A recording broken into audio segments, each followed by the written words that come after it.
Part 1. You will hear a telephone conversation between a client who wants to rent short-term accommodation and a rental agent. First, you have some time to look at questions 1 to 5.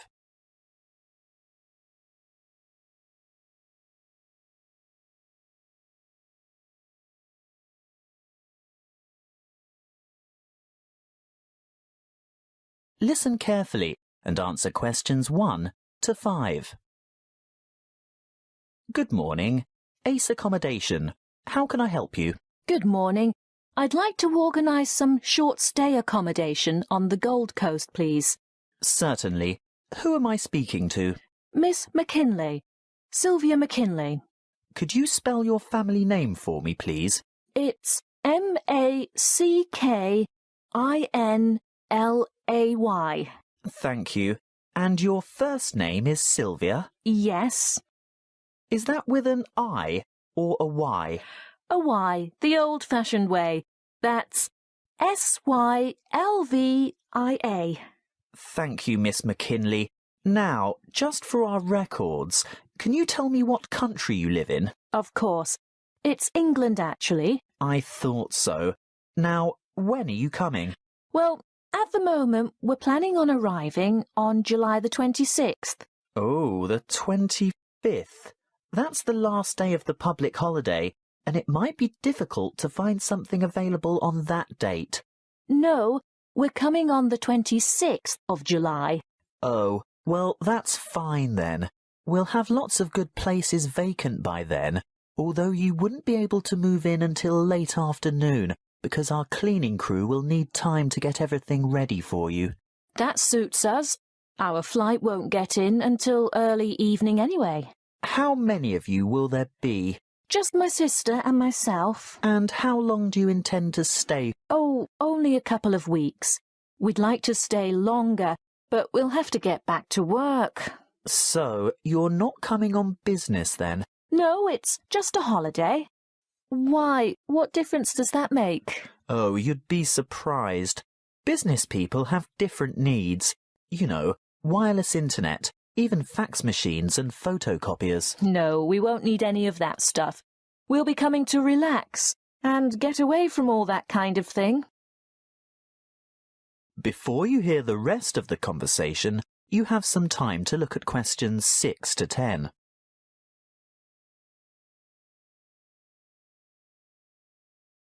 Now listen and answer questions 6 to 10. Good. Now, what exactly are you looking for? A house, a duplex, or an apartment? What's a duplex? Oh, that's what you might call a townhouse or a unit. You know, 2 houses semi-detached on the same property. Oh, I see. I think an apartment will suit us just fine. And how many bedrooms? 2. 1 or 2, it depends on the size. My sister and I don't mind sharing if it's a decent-sized bedroom with 2 beds. Well, that makes it easier. And car parking? Will you require a lock-up garage? They're a little harder to find with an apartment. We'll have a hire car, and as far as I know, there are no regulations concerning car parking. I think as long as it's not parked on the street and it's secure, there shouldn't be any problems. OK. Now, I'm assuming you want something by the beach. Yes, that's the idea. We want to enjoy the surf, sand and sunshine. OK, but before we settle on an area and discuss your price range, I'll need to know about other necessities. What do you mean? Well, for example, do you want to be close to a shopping mall or the casino or the fun parks? Or do you want to be in a complex with or near a swimming pool? No, none of that really matters to us. But we'd like to have reasonable access to the motorway so that we can drive up to Brisbane to visit friends there. Well, there are quite a few lovely small towns to choose from. There's Main Beach, which is north of Surfer's Paradise, or Mermaid Waters, which is a bit further south, or Palm Beach, which is quite a bit further south. Mermaid Waters sounds delightful. Is it close to the motorway? Well, not really. The M1 is actually closest to Palm Beach, and prices are likely to be more reasonable there too. That's settled then. Palm Beach it is. Now, if you'll just give me your email address, I can send you information about the town and lots of photos. Well, my email is smac13@hotmail.com. And one final thing. How much are you looking to spend per week on accommodation? Do you want something at the luxury end of the market? You know, newly redecorated, great views, all the mod cons? Not necessarily. Could we get something clean, comfortable and reasonable for $1,200 a week? Could you stretch that to $1,500 a week? I've got a property in mind that you'll absolutely love, but you'd have to go to $1,500. $1,200 wouldn't cover it. All right then, but that's our top limit. Good. I'll get onto this straight away, and there should be something in your inbox shortly. That is the end of part 1. You now have half a minute to check your answers.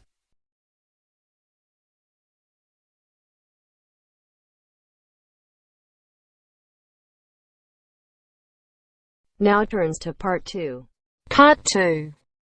You will hear a member of the Active Outdoor Club talking to a group of interested potential members. First, you have some time to look at questions 11 to 14.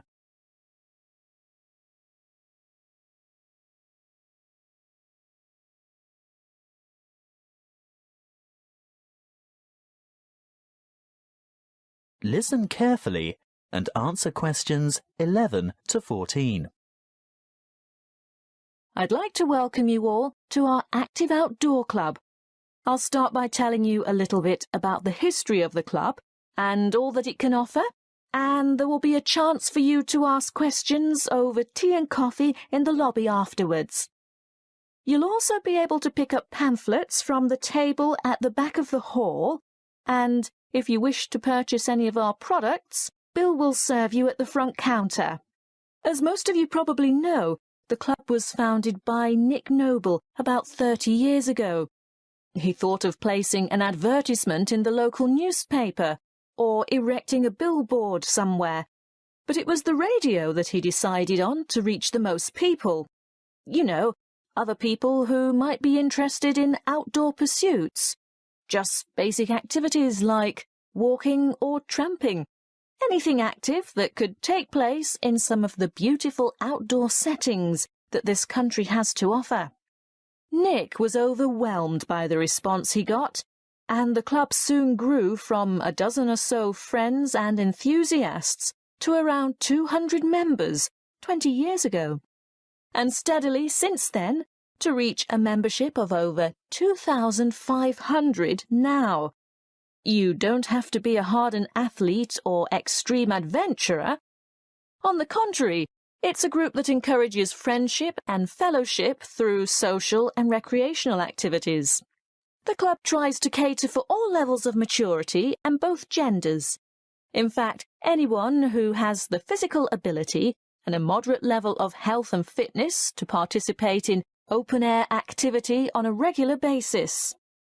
I think our youngest member is a 5-year-old boy, and our oldest member is a 75-year-old man. Of course, we have more challenging opportunities for those who are up to it, but all excursions are graded according to level of difficulty, and there will always be something for those families with small children. More about that later. I'm sure you realise that it's part of the focus of the club to ensure that our natural environment is kept as pristine as possible. We all have a keen interest in conservation, and many of our members contribute their time or give a monetary donation to organisations that work to enhance and beautify our natural heritage. Before you hear the rest of the talk, you have some time to look at questions 15 to 20.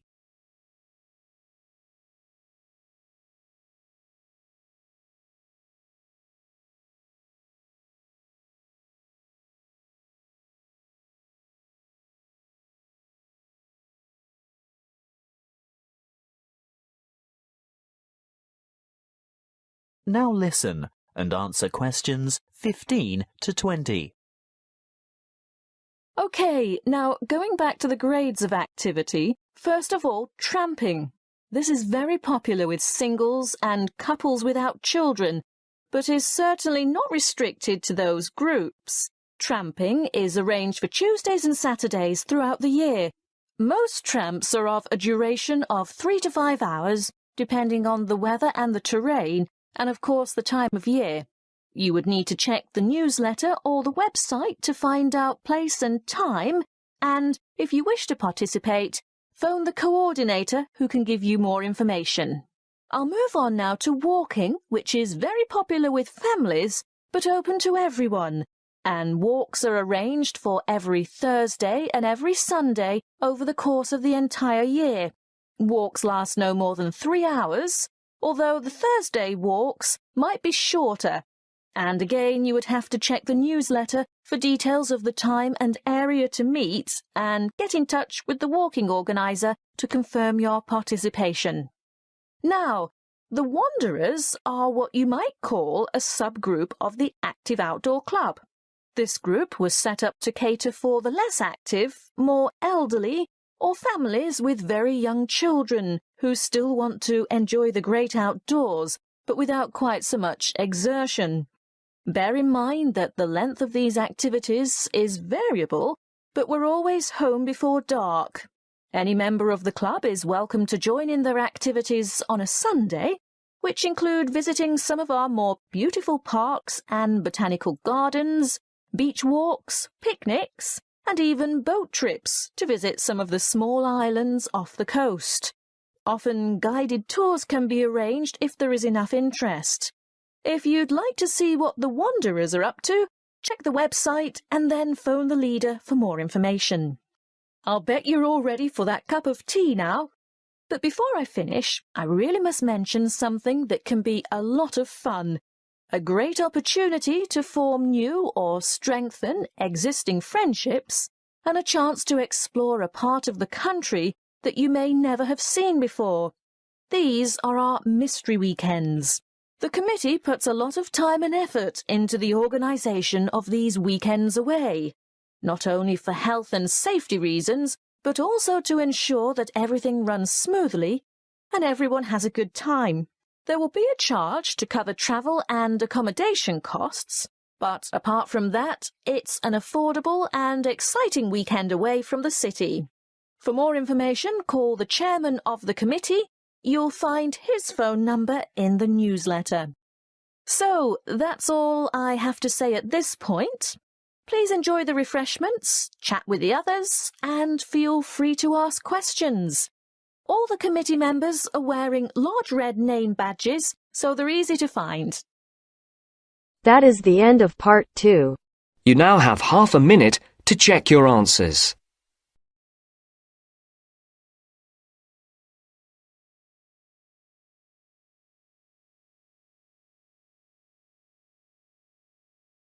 Now turns to part 3.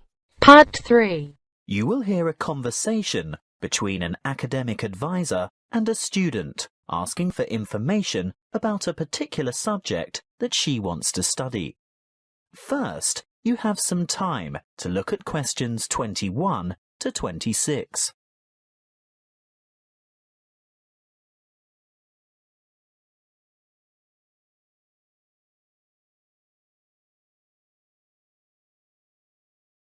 Listen carefully and answer questions 21 to 26. Come in and take a seat.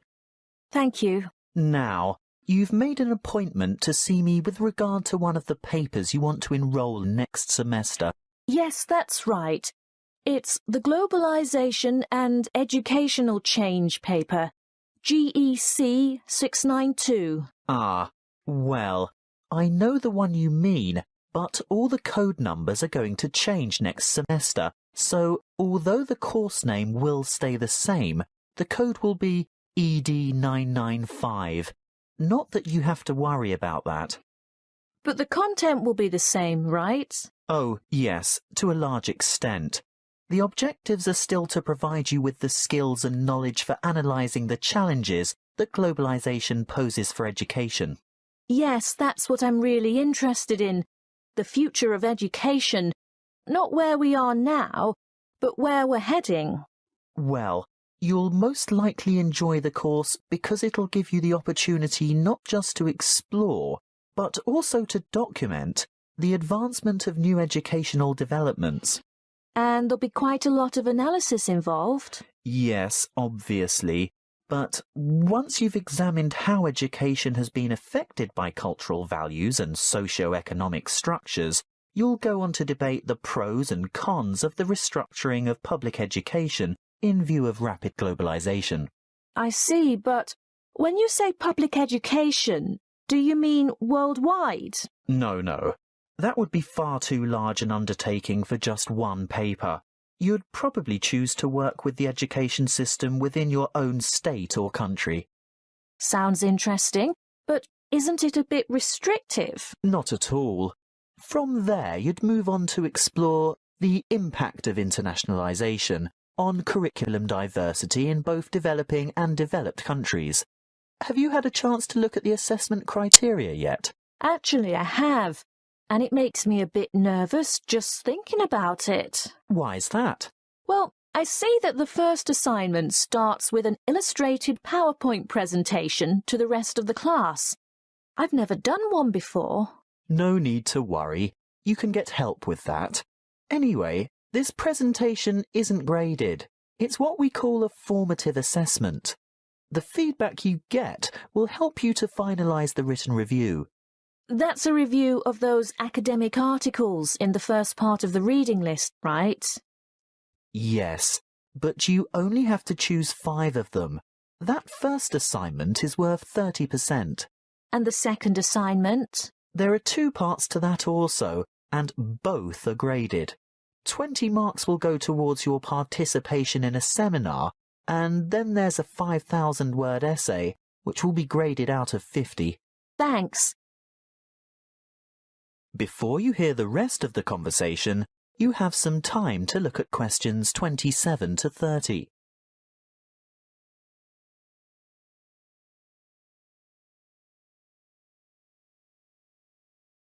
Now listen and answer questions 27 to 30. Is there anything else I can help you with? Yes, the reading list is quite long. Where do you think I should start? Well, I'd suggest you leave the articles until the semester is underway, but a good preparation would be to look at some of the major texts. These ones here. In any particular order? You could start with this one by Tower, here at the bottom of the page. Sorry, who? Tower. T-O-W-E-R. 2007. Comparative Education. That should give you a good basis. Then move on to Eliot. Educational Issues of the New Millennium. But be sure to get the 2008 edition, not the original 1998 edition, because so much has changed since 1998. The new edition has extensive revisions and a lot of new material. OK, so that's Tower first, then Eliot. I think I could handle a couple more over the summer break. Well, in that case, look for Brown's Education and Globalisation, published in 2009. Actually, there are quite a few books by Brown, but I'd start with that one and leave his others till much later. And I'd also really recommend this one here, Globalisation and Knowledge Policy by York, published quite recently, in fact, 2010.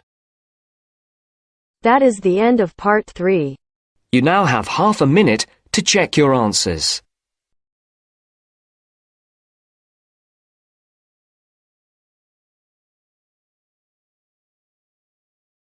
Now turns to part 4. Part 4. You will hear a lecture on immunity and immunisation. First, you have some time to look at questions 31 to 40.